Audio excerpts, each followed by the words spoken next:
Dictation शुरू होगा 5 seconds के बाद। 5, 4, 3, 2, 1। आदरणीय अध्यक्ष जी, मैं आपका एक और बात के लिए अभिनंदन करना चाहूँगा कि नए सदन की भव्यता वगैरह तो है ही, लेकिन उसका प्रारंभ एक ऐसे काम से हुआ है जो भारत की मूलभूत मान्यताओं को बल देता है, और वह नारी शक्ति वंदन अधिनियम है। जब भी इस नए सदन की चर्चा होगी तो नारी शक्ति वंदन अधिनियम का जिक्र होकर रहेगा। भले ही वह एक छोटा सत्र था, लेकिन दूरगामी निर्णय करने वाला सत्र था। इस नए सदन की पवित्रता का एहसास उसी पल शुरू हो गया था जो हम लोगों को एक नई शक्ति देने वाला है, और उसी का परिणाम है कि आने वाले समय में जब बहुत बड़ी मात्रा में हमारी माताएं बहनें बैठी होंगी, देश गौरव की अनुभूति करेगा। 3 तलाक। कितने उतार चढ़ाव से हमारी मुस्लिम बहनें इंतजार कर रही थीं। अदालतों ने उनके पक्ष में निर्णय दिए थे, लेकिन वो हक उनको प्राप्त नहीं हो रहा था। मजबूरियों से गुजारा करना पड़ रहा था। कोई प्रकट रूप से कहे, कोई अप्रकट रूप से कहे, लेकिन 3 तलाक से मुक्ति का बहुत महत्वपूर्ण और नारी शक्ति के सम्मान का काम 17वीं लोकसभा ने किया है। सभी माननीय सांसद, उनके विचार कुछ भी रहे हों, उनका निर्णय कुछ भी रहा हो, लेकिन कभी न कभी तो वे कहेंगे कि हाँ, इन बेटियों को न्याय देने का काम करते समय हम वहाँ मौजूद थे। पीढ़ियों से होता यह अन्याय हमने समाप्त किया, और वे बहनें आज आशीर्वाद दे रही हैं। आदरणीय अध्यक्ष जी, आने वाले 25 वर्ष हमारे देश के लिए बहुत महत्वपूर्ण हैं। राजनीति की गहमा-गहमी अपनी जगह पर है। राजनीतिक क्षेत्र के लोगों की आशाएं, आकांक्षाएं अपनी जगह पर हैं, लेकिन देश की अपेक्षा, देश की आकांक्षा, देश का सपना, देश का संकल्प यह बन चुका है। ये 25 साल वो हैं जिसमें देश इच्छित परिणाम प्राप्त करके रहेगा। सन 1930 में जब महात्मा गांधी ने नमक के सत्याग्रह के लिए दांडी की यात्रा की थी, तब भी घोषणा होने के पहले लोगों को सामर्थ्य नजर नहीं आया था। चाहे स्वदेशी आंदोलन हो, चाहे सत्याग्रह की परंपरा हो, चाहे नमक का सत्याग्रह हो, उस समय तो वे घटनाएं छोटी लगती थीं, लेकिन सन 1947 तक 25 साल के उस कालखंड ने देश के अंदर जज्बा पैदा कर दिया। हर व्यक्ति के दिल में वो जज्बा पैदा कर दिया था कि अब तो आजाद होकर रहना है। मैं आज देख रहा हूं कि देश में वह जज्बा पैदा हुआ है कि हर गली मोहल्ले में, हर बच्चे के मुंह से निकला है कि 25 सालों में हम विकसित भारत बना देंगे। इसलिए ये 25 साल मेरे देश की युवा शक्ति के अत्यंत महत्वपूर्ण कालखंड हैं।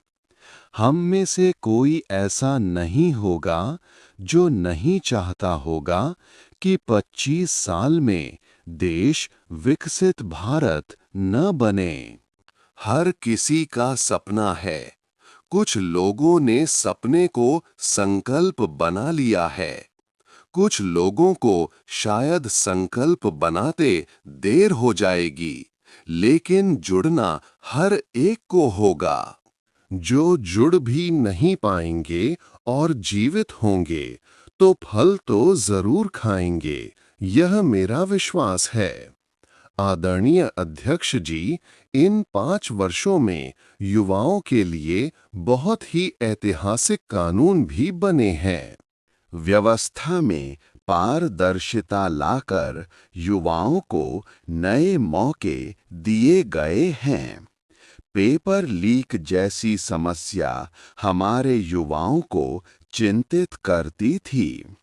हमने बहुत ही कठोर कानून बनाया है ताकि उनके मन में जो सवालिया निशान है और व्यवस्था के प्रति उनका जो गुस्सा था, उसको एड्रेस करने का सभी माननीय सांसदों ने देश के युवाओं के मन के भाव को समझकर बहुत ही महत्वपूर्ण निर्णय किया है। आदरणीय अध्यक्ष जी, यह बात सही है कि कोई भी मानव जाति अनुसंधान के बिना आगे नहीं बढ़ सकती है। उसको नित्य परिवर्तन के लिए अनुसंधान अनिवार्य होते हैं और मानव जाति का लाखों सालों का इतिहास गवाह है कि हर काल में अनुसंधान होते गए हैं। जीवन बढ़ता चला गया है, जीवन का विस्तार होता गया है। इस सदन ने विधिवत रूप से कानूनी व्यवस्था खड़ी करके अनुसंधान को प्रोत्साहन देने का बहुत बड़ा काम किया है। National research foundation. यह कानून आमतौर पर रोजमर्रा की राजनीति की चर्चा का विषय बन नहीं पाता है, लेकिन इसके परिणाम बहुत दूरगामी होने वाले हैं। इतना बड़ा महत्वपूर्ण काम इस 17वीं लोकसभा ने किया है।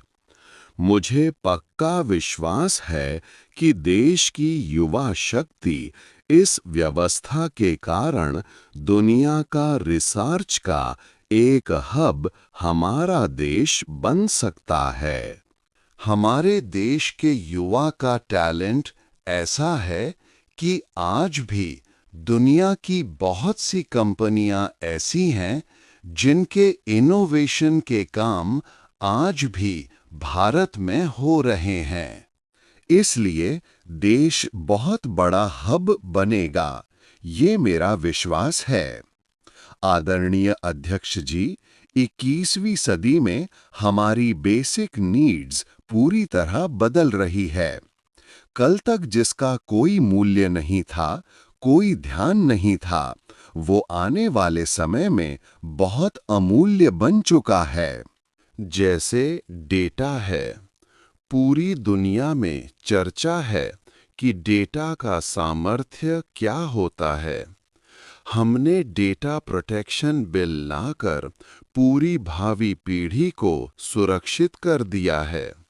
एक नया शस्त्र हमने उनके हाथ में दिया है, जिसके आधार पर वो अपने भविष्य को बनाने के लिए इसका सही इस्तेमाल भी करेंगे। Digital personal data protection act हमारी 21वीं सदी की पीढ़ी को और दुनिया के लोगों को भी भारत के इस एक्ट के प्रति रुचि बनी हुई है। दुनिया के देश उसका अध्ययन कर रहे हैं और अपने अपने यहाँ व्यवस्थानुकूल करने के लिए प्रयास कर रहे हैं। डेटा का उपयोग कैसे हो, उसकी गाइडलाइंस भी उसमें हैं। अनेक प्रकार से प्रोटेक्शन का पूरा प्रबंध करते हुए इसका सामर्थ्य कैसे आए? जिस डेटा को लोग आज गोल्ड माइन कहते हैं, न्यू ऑयल कहते हैं, मैं समझता हूं कि वह सामर्थ्य भारत को प्राप्त हो गया है। भारत की शक्ति इसलिए विशेष है क्योंकि विविधताओं से भरा हुआ यह देश है।